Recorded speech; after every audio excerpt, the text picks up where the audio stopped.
Au son de la cloche, l'entretien est terminé. Ces demandeurs d'emploi avaient 10 minutes pour convaincre les recruteurs de 14 entreprises du bâtiment qui réaliseront les chantiers de rénovation urbaine. Ces chômeurs de longue durée sont d'ailleurs issus de ces quartiers classés zones urbaines sensibles, un recrutement qui se fait dans le cadre d'un contrat d'insertion.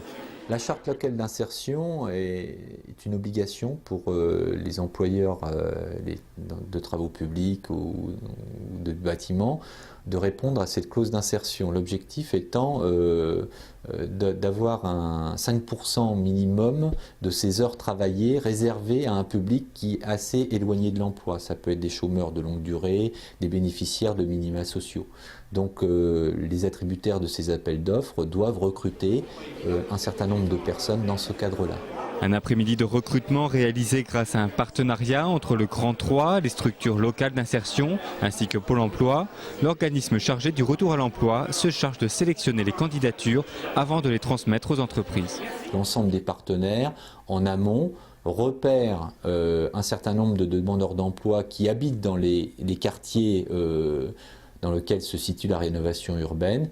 Et nous les avons préparés à ces entretiens. Et l'objectif de cette journée étant que ces demandeurs d'emploi puissent rencontrer ces entreprises et se positionner sur les offres. C'est vraiment l'opportunité pour les personnes qui résident en ZUS de pouvoir rencontrer des entreprises sur des postes qui leur sont, je dirais, un petit peu réservés. Ce qui est intéressant pour quelqu'un comme moi qui est responsable d'équipe bâtiment travaux publics, c'est que ça donne une bonne publicité quand même à ce genre de métier. Parce qu'on a toujours, je dirais, un certain déficit de candidats. Et on a parfois des formations qui menacent d'être fermées parce qu'on n'a pas de candidats pour les remplir.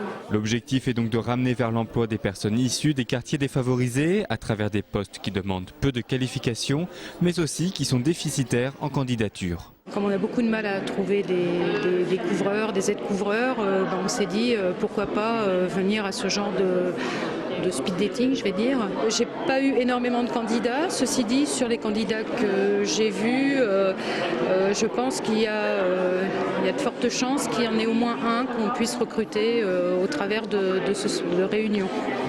L'autre objectif est d'impliquer les habitants dans les travaux qui vont changer leur quotidien, une manière pour eux d'être acteurs dans leur quartier.